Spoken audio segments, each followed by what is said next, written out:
గురుగారు ఇలా 3 దారులు కలిసే చోట లేదా 4 దారులు కలిసే చోట చాలామంది దిష్టి తీసి గుడ్లు, నిమ్మకాయలు ఇంకేవేవో అన్నం కానీ ఇట్లా పెడుతూ ఉంటారు.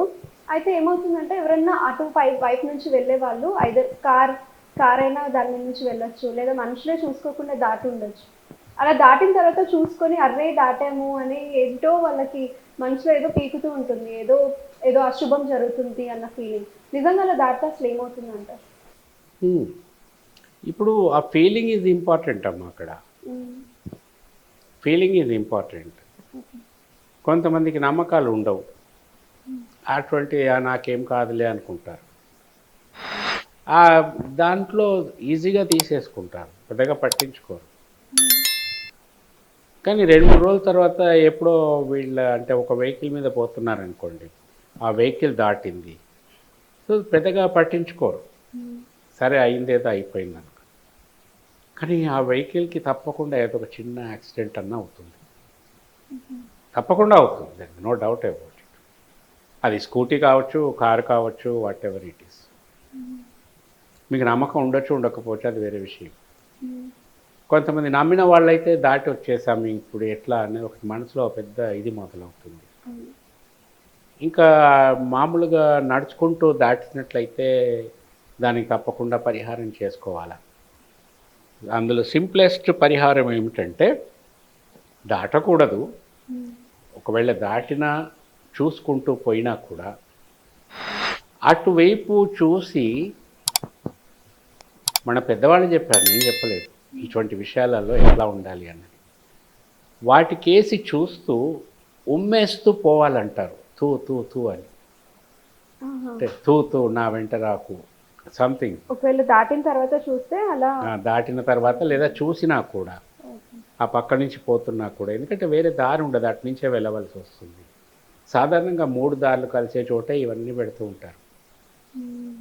అప్పుడు తూ తూ తూ అని ఉమ్మేసుకుంటూ పోవాలని చెప్తారు.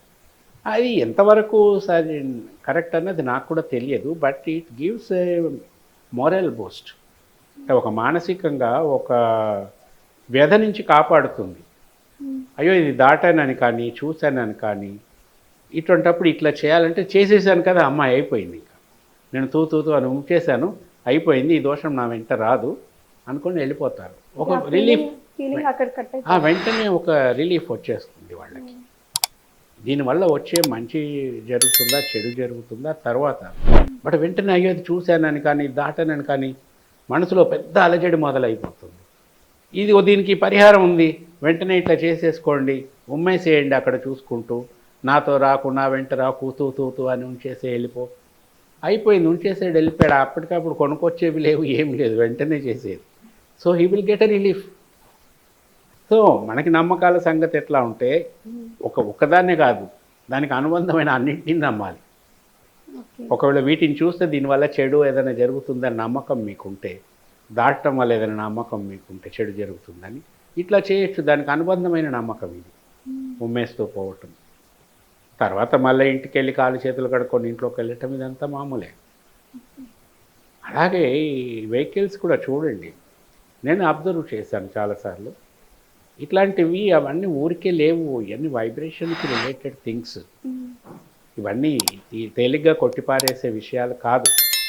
నమ్మేవాళ్ళు నమ్మనియండి, నమ్మని వాళ్ళు నమ్మకపోనియండి, అది వేరే విషయం. కానీ ఈ వెహికల్స్ కానీ, హ్మ్.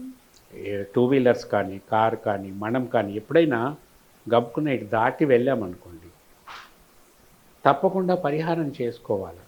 హ్మ్. ఇప్పుడు కార్లు, వెహికల్స్ ఉన్నాయనుకోండి, వాటికి తప్పకుండా కొంచెం నీళ్లు చల్లి, పసుపు నీళ్ళు ఇవన్నీ చల్లి, హ్మ్. ఆ రోజు కానీ, ఆ నెక్స్ట్ డే కానీ, అంటే నీళ్లు చల్లటం వెంటనే చేయాలి ఇంటికెళ్ళగానే. హ్మ్.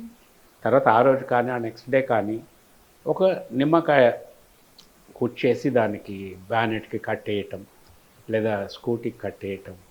మనమైతే ఇంటికి వెళ్ళేటప్పుడే కొంచెం నీళ్లు పైన చల్లుకొని, కాళ్ళు చేతులు కడుక్కొని హుహు.